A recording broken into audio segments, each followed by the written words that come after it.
எல்லாருக்கும் வணக்கம். நான் சொல்லியிருந்தேன், என்னோட போர்ட்ஃபோலியோவ நான் கம்ப்ளீட்டா ஷேர் பண்றேன். பிளஸ் அத எப்படி வந்து நான் மேனேஜ் பண்றேன்னும் நான் வந்து பீரியாடிக்கலா ரிவ்யூ பண்றேன் அப்படின்னு சொல்லி. ஸோ, அதுக்கு நான் Google ஷீட் தான் யூஸ் பண்றேன். ஸோ, Google ஷீட் வந்து கொஞ்சம் ஈஸியா இருக்கும். அது மட்டும் இல்லாம, லைவா எல்லா ஷேரோட பிரைஸும் இதுல வந்து நம்மால ஈஸியா ட்ராக் பண்ண முடியும். ஸோ, ஒரு போர்ட்ஃபோலியோ அப்படின்னு ஸ்டார்ட் பண்ணோம்னா, ஃபர்ஸ்ட்டு நான் எதிர்பார்க்கிறது என்ன மாரி கோல் அப்படின்னு. ஸோ ஒரு 1,00,00,000 போர்ட்ஃபோலியோ கிரியேட் பண்ணணும் அப்படிங்கிறது தான் வந்து கோல். அதுக்கு நான் வந்து 2025ல புதுசா ஆரம்பிச்சிருக்க இந்த போர்ட்ஃபோலியோவுக்கு வந்து ஆரம்பத்தில 15 லேக்ஸ் அதுக்கப்புறம் டோட்டலா வந்து இனிஷியல் இன்வெஸ்ட்மென்ட் 30 லேக்ஸ் அப்படின்னு பண்ணணும்னு. அதுல வந்து 12லேருந்து 15% ரிட்டர்ன்ஸ் வந்தாலே போதும் அப்படின்னு நான் எதிர்பார்க்கிறேன். என்னோட ரிஸ்க் லெவல் ரொம்ப ஹை. ஏன்னா வந்து அக்ரெசிவ் இன்வெஸ்ட்மென்ட் மெத்தட் தான் நான் யூஸ் பண்ண போறேன். இதுல நெறைய ஸ்மால் அண்ட் மிட் கேப்பும் வந்து சரிவிகிதமா இருக்க போகுது. ஸோ பீரியட் பார்த்தீங்கன்னா, 2025லேருந்து 2029 வரைக்கும் இந்த போர்ட்ஃபோலியோ ட்ராக் பண்ணணும். அதுக்குள்ள வந்து அந்த 1,00,00,000 போர்ட்ஃபோலியோ சைஸ வந்து நான் வந்து எக்ஸ்பேண்ட் பண்ணணும் அப்படின்னு சொல்லி என்னோட டார்கெட். ஸோ இதோட ஸ்ட்ராட்டஜி பார்த்தீங்கன்னா, வேல்யூ இன்வெஸ்டிங், குரோத் இன்வெஸ்டிங் அப்புறம் வந்து ஆப்பர்ச்சுனிட்டி பேஸ்ட் தீம் 3த்தையும் மிக்ஸ் பண்ண போறேன். ஸோ இத எப்படி பண்ணா 1,00,00,000 வரும்? என்ன லாஜிக் அப்படின்னு கேட்டீங்கன்னா, ஒருத்தர் வந்து ஒரு 30,00,000 இனிஷியல் இன்வெஸ்ட்மென்ட் பண்ணி, அதுல 12லேருந்து 15% தொடர்ந்து பண்ணா 8 வருஷம் ஆகும். அது அப்படியே மட்டும் இருந்தா. அதிலேயே வந்து வருஷா வருஷம் வந்து ஒரு 6,00,000 வரைக்கும் மினிமம் ஆட் பண்ணோம்னா, ரேட் ஆஃப் குரோத் வந்து 15% தொடர்ந்து இருந்ததுன்னா, நிச்சயமா 5 வருஷத்திலேயே வந்து 1,00,00,000 டார்கெட் அச்சீவ் பண்ண முடியும். ஸோ கூகுள் ஷீட் ஏன் யூஸ் பண்றேன்னா, இதுல வந்து கூகுள் ஃபினான்ஸ் அப்படின்னு சொல்லி ஒரு ஃபார்முலா இருக்கு. அத யூஸ் பண்ணா நமக்கு வந்து பிரைஸ்லாம் அப்படியே கிடைச்சிரும். நான் திரும்ப சொல்றேன் எப்படின்னு. ஸோ அதுக்கு வந்து நான் வந்து முக்கியமா வந்து அந்த மாரி பண்ணதுக்கப்புறம் என்னோட டைவர்சிஃபிகேஷன் எப்படி இருக்கு? கேப்பிட்டல் சைஸ் டைவர்சிஃபிகேஷன் எப்படி இருக்கு? எல்லாமே தெளிவா தெரியும். ஸோ இப்ப பார்த்தீங்கன்னா, ஒரு 16 செக்டார்ல இப்போதைக்கு இன்வெஸ்ட் பண்ணியிருக்கேன். என்னோட டார்கெட் வந்து 20லேருந்து 25 செக்டார வந்து இத எக்ஸ்பேண்ட் பண்ணணும். ஸோ இது வந்து ரொம்ப பேலன்ஸ்டா சொல்ல முடியாது. ஓரளவுக்கு இப்போதைக்கு பேலன்ஸ்டா இருக்கிற மாரி தெரியுது. ஆனா பார்த்தீங்கன்னா, இந்த ஐடி சாஃப்ட்வேர், அதுக்கப்புறம் கன்ஸ்ட்ரக்ஷன். இந்த 2 செக்டார்லயும் ஹெவியா இருக்கு. அடுத்த ஹெவியா ஷிப்பிங்ல இருக்கு, ஆட்டோல இருக்கு. ஸோ இதெல்லாம் நான் வந்து கொஞ்சம் அட்ஜஸ்ட் பண்ணி, இன்னும் வந்து ஆப்டிமைஸ் பண்ணணும். ஸோ இருந்தாலும் இப்போதைக்கு ஓரளவுக்கு வந்து இருக்கிற மாரி தெரியுது. ஆனாலும் இது வந்து பார்த்தீங்கன்னா, ஒரு சிலது வந்து ரொம்ப அக்ரெசிவா இன்வெஸ்ட் பண்ணதால, முக்கியமா இந்த பிப்ரவரி மாசம் எல்லாமே கிராஷ் ஆனதால, ட்ரம்ப் டாரிஃப், அப்புறம் எஃப்ஐஐ செல்லிங் இதனால வந்து கிட்டத்தட்ட வந்து ஒரு 25% சரிஞ்சிருக்கு. ஸோ இதுல வந்து முக்கியமா பார்க்க வேண்டிய ரிஸ்க் ஃபேக்டர்ஸ் பார்த்தீங்கன்னா, லார்ஜ் கேப் கம்மியா இருக்கு. ஸ்மால் அண்ட் மிட் கேப் ஜாஸ்தியா இருக்கு. இதுவும் வந்து ஒரு ரீசன். ஏன்னா ஸ்மால் அண்ட் மிட் கேப் தான் வந்து ரொம்ப சரிஞ்சிருக்கு. ஸோ அதுக்கப்புறம் போர்ட்ஃபோலியோ இதுதான் என்னோட போர்ட்ஃபோலியோ. இது பார்த்தீங்கன்னா, மொத்தமா 25 23 ஸ்டாக் இப்போதைக்கு இருக்கு. Arrow Green, Ashoka Buildcon, Banco, BPL, PLS, BPCL, Coal India, அப்புறம் டிஎஸ்எஸ்எல் இது ஒரு சாஃப்ட்வேர் கம்பெனி நம்ம ரிவ்யூ பண்ணியிருக்கோம். Electro Steel casting, G shipping, India Mart, KNR construction, LTA Mindtree, அப்புறம் செமிகான் கம்பெனி வந்து ஒண்ணு இருக்கு. அப்புறம் நாட்கோ ஃபார்மா இருக்கு. இதுதான் வந்து ஹை ரிஸ்க்கா இப்போதைக்கு என்னோட போர்ட்ஃபோலியோல இருக்கு. Oil India, Shipping Corporation of India, NTPC, Route Mobile, அ ர ரட்டன் இண்டியா, ஈவில அந்த முக்கியமா வந்து ஈவி பைக் பண்ற கம்பெனி, டால்ப்ரோ, டன்லா, ஜைடஸ். இது இதுவரைக்கும் எல்லாமே இன்வெஸ்ட் பண்ணிட்டேன். இதுக்கப்புறம் நான் இன்வெஸ்ட் பண்ணணும் அப்படின்னு சொல்லி என்னோட வாட்ச் லிஸ்ட்ல வச்சிருக்கிறது HAL, doctor Reddy, Ganesh housing. இது முன்னாடியே ஒரு வாட்டி வாங்கி இப்போதைக்கு எக்ஸிட் ஆயிருக்கேன். ஓஎன்ஜிசியும் அதே தான். Indus Tower, Hindalco, Power Grid. So பார்த்தீங்கன்னா, கிட்டத்தட்ட எல்லாமே வந்து ஒரே மாசத்துல ரெட் ஆயிடுச்சு.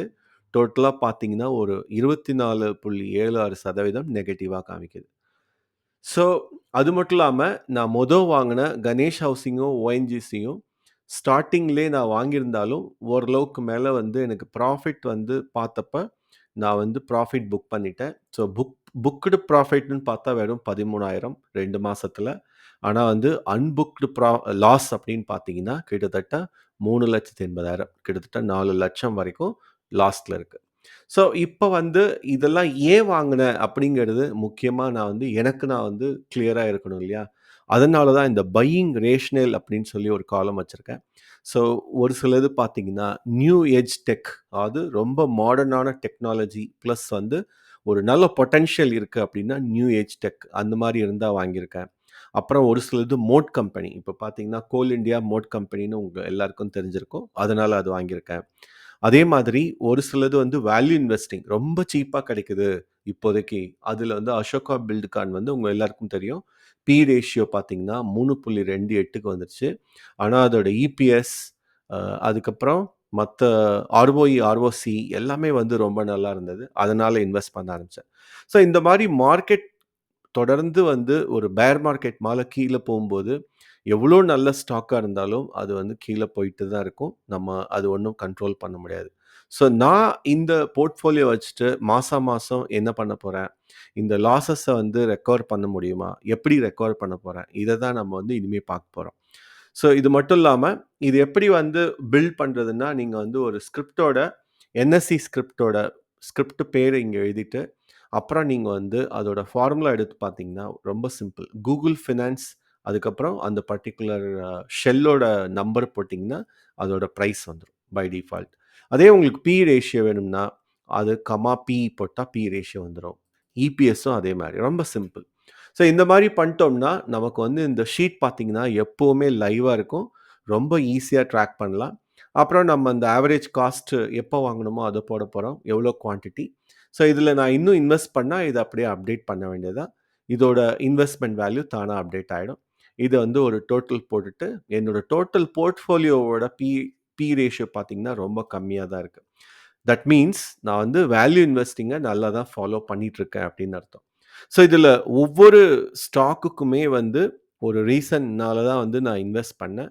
ஸோ ஒரே ஒரு பர்ட்டிகுலர் ஸ்டாக்ல நான் வந்து மிஸ் பண்ணது எதுன்னு பார்த்தா, அந்த நாட்கோ ஃபார்மா. உங்களுக்கே தெரியும் நாட்கோ ஃபார்மா செம அடி வாங்கி கிட்டத்தட்ட 53% கீழ போயிடுச்சு. என்னோட போர்ட்ஃபோலியோல பார்த்தீங்கன்னா, அது கிட்டத்தட்ட வந்து ஒரு 40%க்கு மேல கீழ போயிடுச்சு. ஐ திங்க் 40 இல்ல, இன்னும் ஜாஸ்தியே போயிடுச்சுன்னு நெனைக்கிறேன். ஸோ இதில ஆமா ஆல்மோஸ்ட் 50% போயிடுச்சு. ஸோ அது பார்த்தீங்கன்னா, இது வந்து நான் ஒரே ஒரு நல்ல விஷயம் நெறைய ஃபார்மா வாங்காம இது மட்டும் தான் வாங்கியிருந்தேன். ஜைடஸ் லைஃப் வாங்கியிருந்தேன். ஸோ மொத்தமாவே 2 கம்பெனி தான் வாங்கியிருந்தேன்.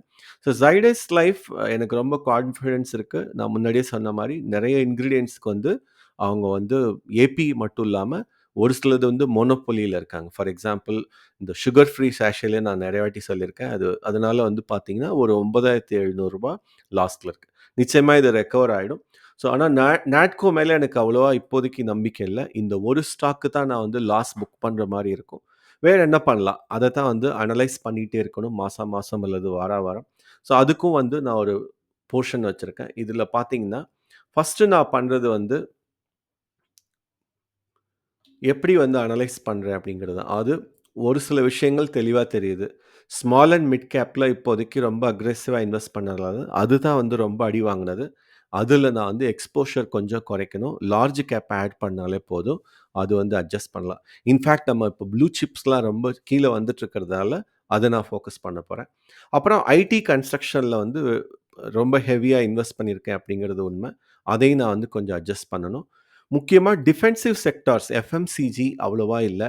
ஃபார்மா 2 கம்பெனி இருந்தாலும், ஒரு கம்பெனி மோசமா இருக்கு. நான் வந்து அத வந்து அட்ஜஸ்ட் பண்ணணும். அப்புறம் முக்கியமா ஒரு ஸ்டாக் என்ட்ரி வந்து ரொம்ப பெர்ஃபெக்ட்ன்னு சொல்ல முடியாது. யாராலயுமே வந்து மார்க்கெட்டோட டைம் பண்ண முடியாதுன்னு சொல்லுவாங்க. அதே மாதிரி என்னாலயும் பண்ண முடியாது. ஸோ நான் என்னதான் வந்து ஒரு சில தவறுகள் பண்ணியிருந்தாலும், இத எப்படி வந்து கரெக்ட் பண்ணி மாசா மாசம் சரி பண்ண போறேன் அப்படிங்கிறது தான் வந்து முக்கியம். அதுக்கப்புறம் ஒரு சில ஆப்பர்ச்சுனிட்டி இப்போதைக்கு எனக்கு தெரியுது. ஃபியூச்சர் அண்ட் ஆப்ஷன்ல ஒரு சில ஸ்டாக் வந்து ஷார்ட் செல்லிங் பண்ணா, நிச்சயமா வந்து கொஞ்சம் வந்து இப்போ ஃபார் எக்ஸாம்பிள் அது எப்படி பண்ணணும்னு நான் இன் ஃபியூச்சர் சொல்லப் போறேன். இப்போ வந்து முக்கியமா வந்து ஜைடஸ் லைஃப் வந்து ஒரு எஃப்என்ஓ ஸ்டாக். ஸோ அது வந்து நம்மகிட்ட 100 ஸ்டாக் இருக்கு. கிட்டத்தட்ட அதோட இனிஷியல் வொர்த் 97,000 இப்போதைக்கு 87,600. ஸோ இந்த ஸ்டாக் வந்து தொடர்ந்து கீழ போகுதுன்னு நம்மால டெக்னிக்கலா வந்து கிளாரிட்டி இருந்ததுன்னா, அத ஷார்ட் செல் பண்ணிட்டு, அதில ப்ராஃபிட் பார்க்க முடியும். அந்த மாரி பண்ணும்போது, நம்மால ஓரளவுக்கு வந்து சமாளிக்க முடியும். அதுக்கப்புறமா கவர்டு கால் ஒண்ணு இருக்கு ஆப்ஷன்ல. அதுவும் நான் வந்து எக்ஸ்ப்ளோர் பண்ணி, அதுக்குன்னு தனியா வீடியோ போடுறேன்.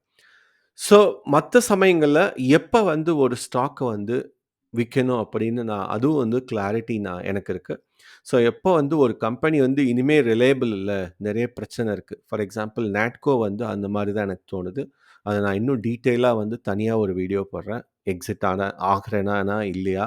இல்ல ஆட் பண்ண போறேனா இல்லையா? அந்த மாரி டீட்டெயில்ஸோட. அதுக்கப்புறம் முக்கியமா இந்த மார்ச் மாசத்துக்குள்ள எனக்கு மொத்தமா இருக்கிற மத்த போர்ட்ஃபோலியோல ப்ராஃபிட் நெறைய இருந்ததுன்னா, இந்த போர்ட்ஃபோலியோ ஸ்டாக்ஸ் வித்துட்டு டாக்ஸ் ஹார்வெஸ்டிங் பண்ண முடியும். ஸோ, அதுவும் நான் வந்து தனியா டாக்ஸ் ஹார்வெஸ்டிங் பத்தியே வந்து ஒரு தனி வீடியோ வேணும். அதுவும் சொல்றேன். அது மட்டும் இல்லாம, என்னோட இப்போதைக்கு வந்து ஒரு சில ஸ்டாக்ஸ்ல வந்து நிச்சயமா ஒரு குரோத் இன்வெஸ்ட்மென்ட் மாரி 20-25% வந்து ப்ராஃபிட் கிடைச்சா அதுலேருந்து வெளில வர்றது தான் நல்லது. ஏன்னா, இந்த மாரி மார்க்கெட் தொடர்ந்து சரியும்போது, நம்ம ப்ராஃபிட் புக் பண்ணலன்னா, அப்புறம் வருத்தப்படுற மாரி இருக்கும். அந்த மாரி நான் வந்து என்னோட மத்த போர்ட்ஃபோலியோக்கள்ல நிச்சயமா ப்ராஃபிட் புக் பண்ணதால, நெட் வந்து ஓரளவுக்கு லாஸ வந்து நம்மால சரி கட்ட முடியும். ஸோ, இதுதான் வந்து இப்போதைக்கு என்னோட போர்ட்ஃபோலியோவோட மொத்த டீட்டெயில்ஸ். 23 ஸ்டாக் கிட்டத்தட்ட 16 செக்டார்ல இன்வெஸ்ட் பண்ணியிருக்கேன். ஓரளவுக்கு பண்ணியிருக்கேன். டைவர்சிஃபிகேஷன் பண்ணியிருக்கேன். ஸோ, டைவர்ஸ்டா இருக்கிற இந்த போர்ட்ஃபோலியோ இன்னும் ஆப்டிமைஸ் பண்றதுக்கு நெறைய ஆப்பர்ச்சுனிட்டி இருக்கு. நான் அதுக்காக தான் வந்து அடுத்ததா நான் எதுல வந்து இன்வெஸ்ட் பண்ண போறேன்னும் ஒரு கிளாரிட்டியோட ஆட் பண்ணி வச்சிருக்கேன். ஃபார் எக்ஸாம்பிள் எனக்கு வந்து இப்போதைக்கு வந்து ரொம்ப இன்ட்ரஸ்டிங்கா இருக்கிறது டாக்டர் ரெட்டி, HAL அப்புறம் Indus Tower, Hindalco Power Grid இதெல்லாம் வந்து ரொம்ப சூப்பரான கம்பெனிங்க. இதெல்லாம் வந்து இன்னும் கீழ வந்துகிட்டே இருக்கு. ஸோ, இதுல பார்த்தீங்கன்னா, ஒரு சில கம்பெனிகள் வந்து ரொம்ப ஹை பிரைஸ்ல வாங்கியிருக்கிற மாரி தான் தெரியுது. அதையும் நான் வந்து எப்படி அட்ஜஸ்ட் பண்ணணும் அப்படின்னு பார்க்கணும்.